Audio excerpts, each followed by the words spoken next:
Part 2. The Mansion on the Hill.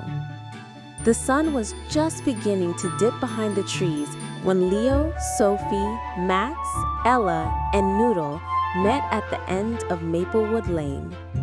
The road curved upward toward the old Maplewood Mansion, a place most kids only talked about in whispers.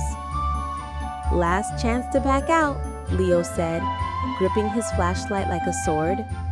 Max adjusted his bike helmet. Back out? Never. The great Max Miller fears no ghost, unless it's slimy. Sophie rolled her eyes. It's probably just an old generator flickering. No ghosts, no slime. Then why are you shaking? Ella asked softly.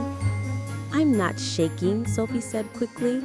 I'm vibrating with scientific excitement. Noodle barked once, as if saying, "Sure you are." The path to the mansion wound through tall grass and creaky old trees. As they climbed, the town below looked smaller and smaller. Little houses glowing with cozy lights, like the stars had come down to visit. Finally, they reached it, the Maplewood Mansion.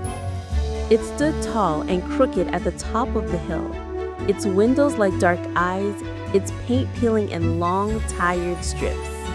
A rusty gate groaned as Leo pushed it open. Creak! Okay, that's definitely haunted, Max whispered. It's just rust, Sophie said, though her voice wasn't quite steady. Rust that knows how to be dramatic, Ella added. They stepped into the front yard. Weeds grew taller than Noodle.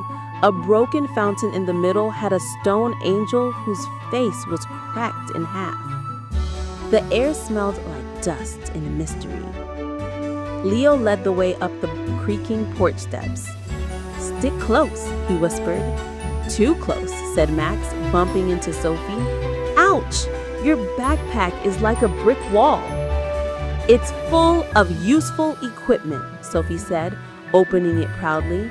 Flashlight, compass, batteries, snacks, duct tape, and a motion detector. Duct tape, Max said. What are we, kidnappers? Problem solvers, Sophie replied. Leo tried the front door, locked. Then Ella pointed to a small window beside the porch, cracked open just enough for Noodle's nose to poke through. Noodle barked twice and wagged his tail furiously. I think he found our way in, Leo said. Are you serious? Sophie gasped. We can't just crawl through a window. Max grinned. Why not? That's how all great adventures start. Before Sophie could object, Max squeezed himself through the window and immediately tripped over a pile of dusty curtains. Thump! See? He groans from inside. Perfectly safe. Kinda. Leo followed, then Ella, then Sophie, after a deep sigh and a mutter about hygiene. Noodle leapt in effortlessly, tail wagging. Inside, the air was cool and musty. Moonlight streamed through broken windows, painting silver shapes on the wooden floor. A huge chandelier hung above, covered in cobwebs. The grand staircase twisted up into the darkness like something from a fairy tale. This place is amazing, Ella whispered, sketching quickly in her notebook. Max blew dust off an old picture frame and immediately sneezed so hard that Noodle barked at him. Achoo! Sorry, haunted dust, Max said. Leo shined his flashlight around. Paintings of stern-looking people hung crookedly on the walls.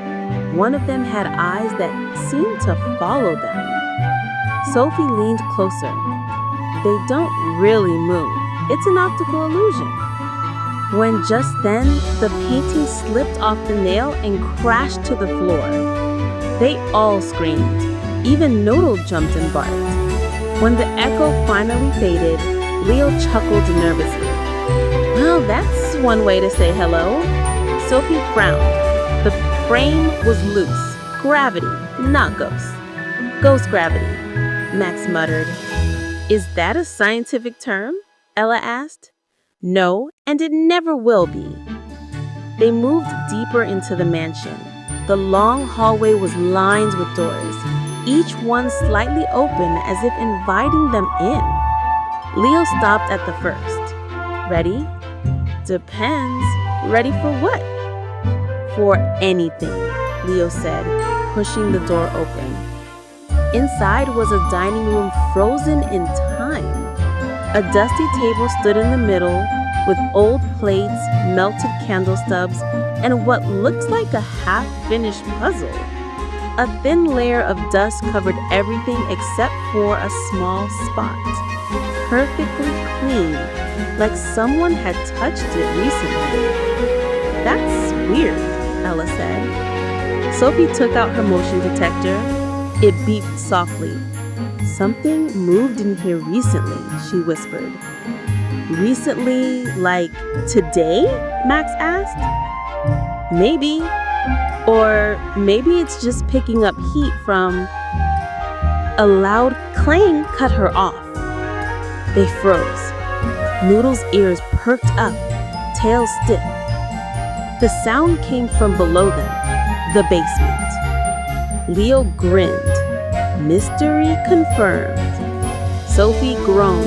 Oh no. Max gulped. Oh yes. The kids tiptoed toward the basement door. Every step creaked like the floorboards were tattling on them. Leo turned the handle.